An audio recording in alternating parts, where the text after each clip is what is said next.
A cabana na montanha não era apenas uma construção, era um pedaço da minha alma. Foi lá que minha mãe e eu passamos os momentos mais felizes da minha infância, longe de tudo, mas tão perto uma da outra. Cada parede contava uma história, cada canto guardava um segredo nosso. Quando meu padrasto gritou: "Vendi sua cabana na montanha para pagar minhas dívidas de jogo", foi como se ele tivesse arrancado de mim a última lembrança viva da minha mãe. Não era só a cabana que ele tinha vendido, mas também uma parte do meu coração.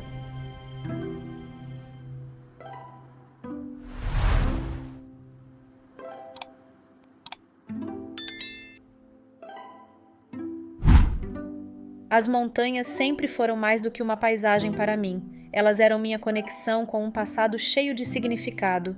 Desde criança, a cabana na montanha tinha sido meu refúgio, meu lugar especial.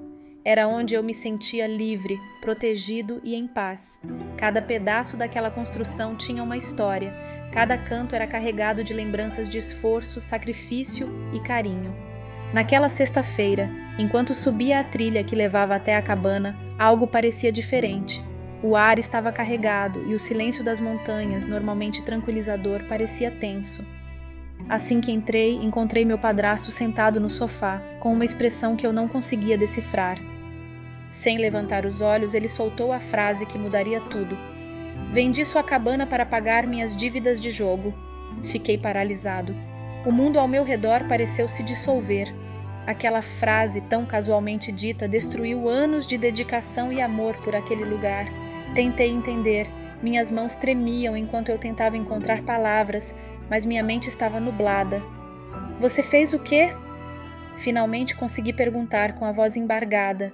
Ele não olhou para mim, apenas repetiu, desta vez com um tom quase defensivo. Não tinha outra escolha. Minha cabeça girava. Como ele podia ser tão frio? Aquela cabana não era só um pedaço de terra com uma construção. Era meu lar, o símbolo do meu esforço. Durante anos eu havia trabalhado incansavelmente para mantê-la. Cada prego martelado, cada reparo feito com minhas próprias mãos. Era onde eu encontrava paz e renovação.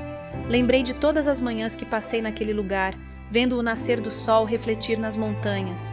Era onde eu planejava o futuro, sonhava, pensava em tudo o que queria construir. Agora tudo parecia ter sido roubado de mim em questão de segundos. "Você sabia o que isso significava para mim?" Gritei, a raiva finalmente ultrapassando o choque. Ele suspirou como se estivesse cansado. Eu não tinha escolha. Ou isso, ou coisas piores teriam acontecido. Minha mente oscilava entre raiva e desespero. Como ele ousava? Eu sabia que ele tinha problemas com jogos, mas nunca imaginei que ele iria tão longe.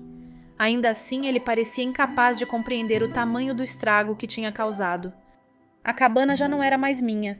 Ele havia assinado um contrato e entregado as chaves. Enquanto ele tentava justificar suas ações, eu me sentia esmagado pela realidade de que meu lugar mais precioso agora era apenas uma transação para cobrir suas falhas. A dor me invadiu como uma avalanche. Saí da cabana, incapaz de ouvir mais justificativas. O ar das montanhas, que antes me trazia calma, agora parecia pesado. A única coisa que eu sabia era que não podia deixar as coisas assim. O que ele havia feito não era apenas injusto, era uma traição que eu precisava enfrentar, e eu faria de tudo para recuperar o que era meu. Minha mente estava um turbilhão enquanto descia a trilha da montanha. O padrasto, alguém que deveria ser uma figura de confiança, havia destruído o lugar que mais significava para mim. Mas eu não era do tipo que aceitava injustiça sem lutar. Precisava encontrar uma forma de reverter aquilo. Na manhã seguinte, comecei minha busca por respostas. Liguei para antigos amigos da família e advogados locais para entender a situação. Descobri que o comprador da cabana era um investidor, alguém que buscava transformar propriedades rurais em áreas comerciais. Isso tornava minha missão ainda mais difícil. Fui até o escritório do comprador. O lugar era imponente e ele me recebeu com uma expressão de indiferença. Expliquei que a cabana era um patrimônio emocional e que não podia ser simplesmente vendida sem meu consentimento. Ele me ouviu, mas foi direto. "Eu comprei legalmente. Se quiser reavê-la, terá que pagar mais do que eu investi." Saí de lá frustrada, mas determinada. Decidi começar por investigar o contrato de venda. Talvez houvesse alguma irregularidade que pudesse ser usada a meu favor. Ao vasculhar os documentos, notei algo estranho. A assinatura do meu padrasto não parecia legítima. Confrontei-o na mesma noite. Mostrei o contrato e a discrepância na assinatura. Ele hesitou por um momento antes de admitir que havia falsificado alguns detalhes para acelerar o processo. Você não entende. Eu estava desesperado, disse ele com os olhos cheios de arrependimento. Desespero não justifica roubar o que não é seu, retruquei, sentindo um misto de raiva e tristeza. Essa revelação abriu uma nova porta. Agora eu tinha uma chance de lutar legalmente para reaver a cabana. Contratei um advogado e comecei a reunir evidências. Era um processo cansativo, mas cada passo me dava uma sensação de propósito. Enquanto isso, a comunidade local, que conhecia a história da cabana e seu valor para minha família, começou a me apoiar. Alguns vizinhos se ofereceram para ajudar com os custos legais, enquanto outros compartilharam suas próprias histórias de perda e resiliência. A batalha legal não seria fácil, mas eu sabia que estava fazendo o que era certo. Não era apenas sobre recuperar uma propriedade, era sobre lutar pelo que importava, mesmo quando tudo parecia perdido. O apoio da comunidade foi um raio de esperança em meio à tempestade. Conforme minha história se espalhava pela pequena cidade, mais pessoas se juntavam à causa. Uma vizinha idosa, Dona Marta, contou como a cabana havia sido um refúgio para ela quando enfrentou tempos difíceis no passado. Suas palavras me motivaram a continuar lutando. Enquanto isso, o advogado identificou um ponto crucial no caso. Como eu era coproprietário da cabana por herança, a venda não poderia ter sido feita sem minha assinatura. Isso fortalecia nossa posição, mas também significava que meu padrasto estava em apuros. Confrontei-o novamente, desta vez com a certeza de que a justiça estava do meu lado. Ele parecia uma sombra do homem arrogante que havia gritado comigo na cabana semanas atrás. A culpa pesava visivelmente em seus ombros. Eu nunca quis que isso fosse tão longe. Achei que poderia consertar tudo antes que você descobrisse, ele murmurou. Consertar? Você destruiu algo que era parte da nossa história.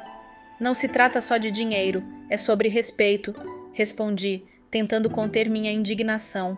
Decidimos avançar com o processo, mesmo que isso significasse expor completamente os erros do meu padrasto. No tribunal, apresentei minhas provas e contei a história da cabana, desde a construção pelos meus avós até o impacto emocional de perdê-la. O juiz ouviu atentamente e, após dias de deliberação, decidiu que a venda havia sido feita de forma irregular. O contrato foi anulado e a cabana voltou para mim. Com a decisão do tribunal a meu favor, a sensação de alívio foi imensa. Recuperar a cabana significava mais do que ter de volta um pedaço de propriedade. Era como recuperar uma parte de quem eu era. No entanto, o trabalho estava longe de terminar. Quando voltei à cabana, ela parecia diferente. Os novos donos haviam iniciado reformas desleixadas, deixando pilhas de entulho espalhadas. As marcas do tempo também eram visíveis. Paredes desgastadas, janelas quebradas e o ar de abandono pairava. Mas em vez de me desanimar, isso apenas me deu mais determinação para restaurá-la à sua antiga glória. A comunidade, mais uma vez, se mostrou presente. Amigos e vizinhos se ofereceram para ajudar com a limpeza e os reparos. Alguns doaram materiais, enquanto outros dedicaram seu tempo. Cada martelada e pincelada era carregada de significado. A cabana não estava apenas sendo reconstruída fisicamente, mas simbolizava também a cura de velhas feridas. Quanto ao meu padrasto, ele estava visivelmente arrependido. Durante os meses em que trabalhávamos na cabana, ele apareceu algumas vezes para oferecer ajuda. Inicialmente, hesitei em aceitar. Ainda sentia raiva pelo que ele havia feito, mas aos poucos percebi que sua presença era um pedido de perdão silencioso. Em um momento de trégua, enquanto pintávamos juntos uma das paredes, ele disse: "Eu sei que o que fiz foi imperdoável. Espero que um dia você consiga confiar em mim novamente." "Confiança se constrói assim como essa cabana", respondi, sem desviar o olhar do pincel. A cabana, uma vez reconstruída, tornou-se mais do que um refúgio familiar. Era agora um símbolo de superação, união e, surpreendentemente, perdão. Com o passar dos meses, a cabana na montanha se tornou novamente um local vibrante e acolhedor. As paredes, agora revitalizadas, pareciam irradiar vida, e cada canto da casa contava uma história de luta e reconciliação. A vista para o vale parecia mais bonita do que nunca, talvez porque, pela primeira vez em anos, eu conseguia olhar para o futuro com otimismo. Comecei a usar a cabana para mais do que escapadas pessoais. Organizei encontros com amigos, reuniões comunitárias e até mesmo retiros para crianças da cidade, que nunca tinham tido a chance de vivenciar a tranquilidade da natureza. Era a minha maneira de devolver algo ao mundo e garantir que o legado da cabana continuasse. Meu relacionamento com meu padrasto também encontrou um novo equilíbrio. Não éramos exatamente amigos, mas havia um respeito mútuo nascido do esforço compartilhado para consertar não apenas uma estrutura, mas também parte do que havíamos perdido em nossa relação familiar. Ele, por sua vez, começou a frequentar reuniões para lidar com o vício em jogos. Embora nunca tenha pedido abertamente perdão, suas ações mostraram que ele estava tentando mudar. Certo dia, ao final de um evento comunitário na cabana, ele me chamou de lado. Você transformou este lugar em algo que nunca imaginei. Acho que no fundo sempre foi sua. Eu só estava cego demais para ver. Eu não sabia o que dizer, mas seu tom sincero me tocou. Respondi com um simples: obrigado, mas agora ela é de todos nós. Se você gostou dessa história ou se identificou em algum ponto desse vídeo, deixe seu like e se inscreva no canal. Isso me ajuda a entender se as pessoas estão gostando do conteúdo. Escreva nos comentários: o que você faria se estivesse no meu lugar? Quero muito saber sua opinião.